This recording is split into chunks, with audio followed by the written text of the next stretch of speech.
Hey Virgo, I'm back with your cards, so let's get started. The underlying theme or overarching energy for this spread is the King of Swords. Zoe, once again, poking her head around. Okay, the King of Swords is masculine air sign energy. The air signs are Gemini, Libra, and Aquarius. When I see this individual, I think of someone who uses their words or their mental faculties to, that's their power. That's their skill set. Their intellectual, possible scholar, that sort of thing. The fact that they're in the upright means that this could be you or the attitude that you are employing. It could also be somebody coming to your defense. In a very mundane sense, I see the Swords cards, especially in the upright, as like a lawyer or advocate, somebody standing up and defending somebody else. If the King of Swords is to represent an individual, this would be somebody who is mature, somebody who acts as though they are an adult, even if they are young. But if you're looking for an age range, I see the King as 40 plus. Now, the first card in the top three for clarity is the Page of Wands in reverse. The Page of Wands I see as someone who is younger, teenage to mid-20s.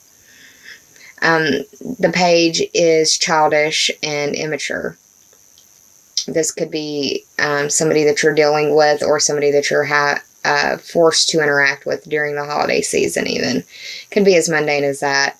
The wands represent fire sign energy. The fire signs are Aries, Leo, and Sagittarius. It could be their sun, their moon, or their rising sign. If it's not an individual, then it's definitely a message, a messenger, or like an argument that you are in some way being witness to. The second card is the Queen of Swords in reverse. I see this individual as someone who is argumentative, subjective,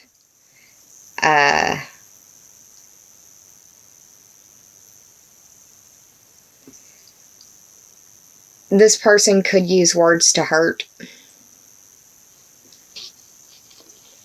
or argues just for the sake of arguing.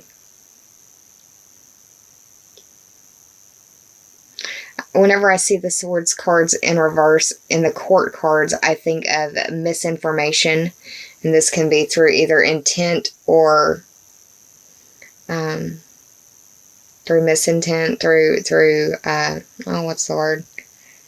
no malice of their own. They're regurgitating what they've been told, but that's not always the case. I just don't want to be the kind of reader that's like, they're lying to you, because that doesn't necessarily, it's not the case for every situation. I just try to give you what I see and how I see it. It could be that you're dealing with, like a mom and her son, and for whatever reason, it's, they're at each other's throats, I guess, over the holidays. And you're the one who has to come in and kind of play mediator, is one way that I see it turning out. Is really one of the main ways that I see it turning out, because there's a lot of characters in this spread. The only card that isn't a character card is a Major Arcana card, and it was your third card in the top three for clarity. It is the 7. The first numerology, or the first number of this spread, numerology. I read the numbers a different way than most readers do, because I'm weird like that. I see the numbers, or reduce the numbers down for the numbers 1 through 12 for the astrological houses. So the 7 represents the 7th house. And that's the house that Libra rules. So it may involve a Libra. I think about the duplicitous signs when I see the Chariot, because of these sphinxes down here, the black and the white. Without the, without the light, there can be no dark, and vice versa.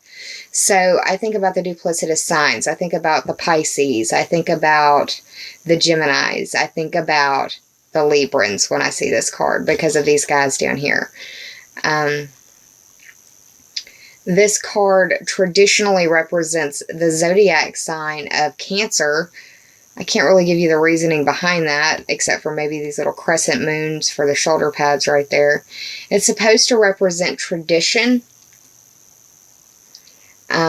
It's also known as achievement through self-effort or self-mastery. It's being able to grab life by the reins and keep it on the road, if you will, keeping it together.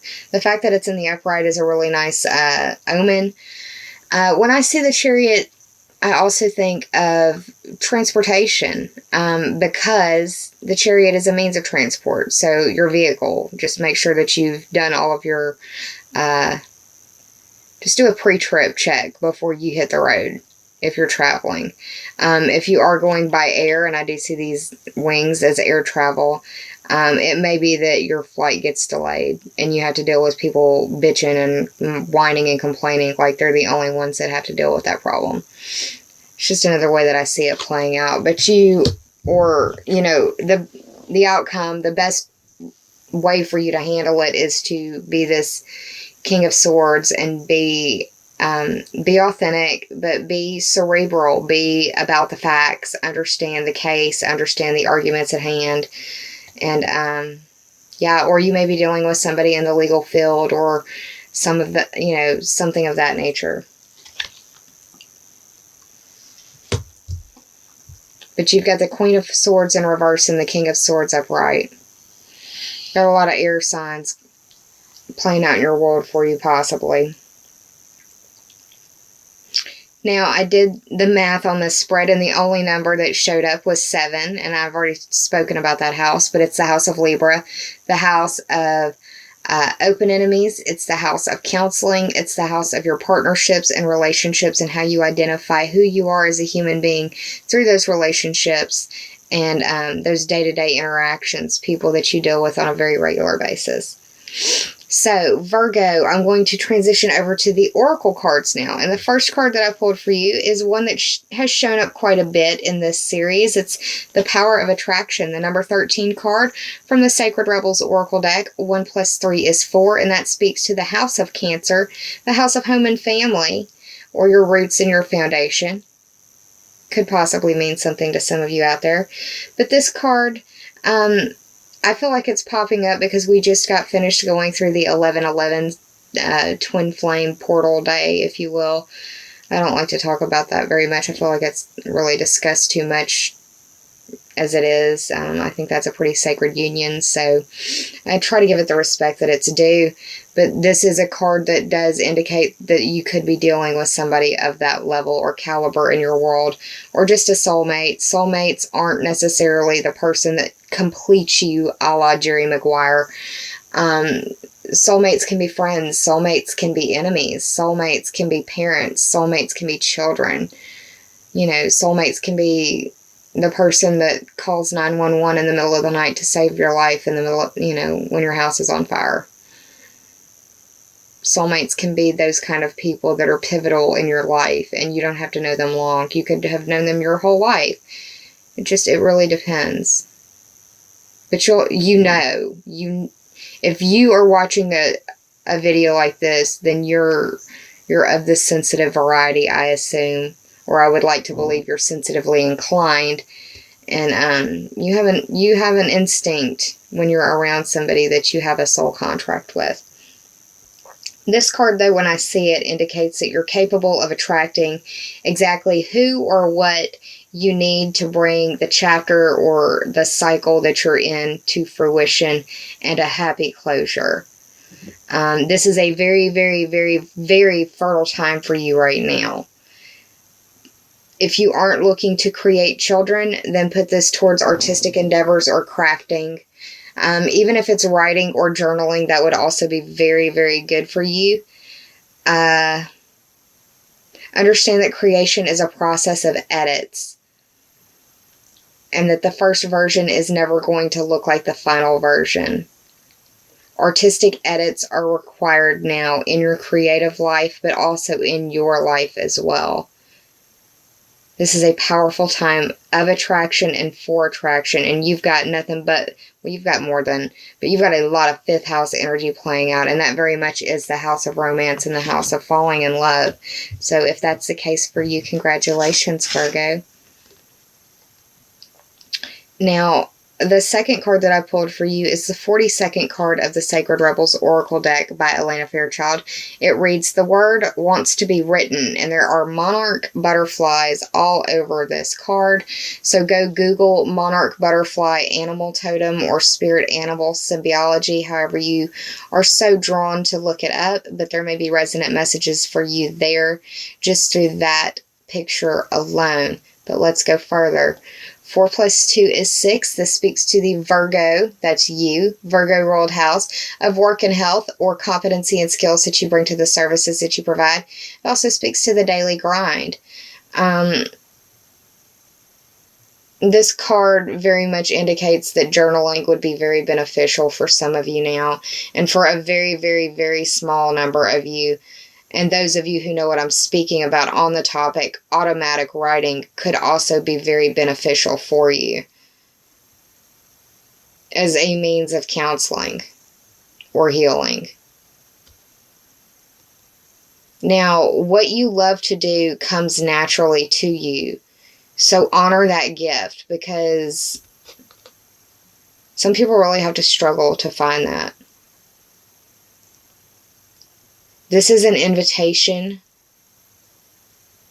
to your empowerment through your creative endeavors and pursuits. I already said, write, journal. If you're of the writing variety, then do as much writing as you can. That would be good for you. But it would also be a powerful time for reading, for your empowerment and your enrichment.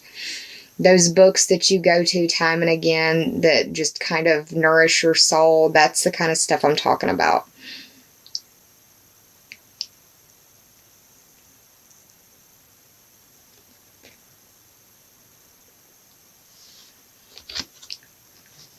So Virgo, that's what I see going on for you in December. I hope that you have a happy holiday season. I hope that you are making memories with your friends and family, because those are things that you don't have to buy and that no one can ever take from you. Please employ your self-care measures. Be kind to yourself. Save some of that kindness for others, because we're all going through private battles in our own worlds that some of us may never speak about to another living soul. And it's the holidays, y'all. Be kind. I hope that you're well. And I'll see you at the mid-month reading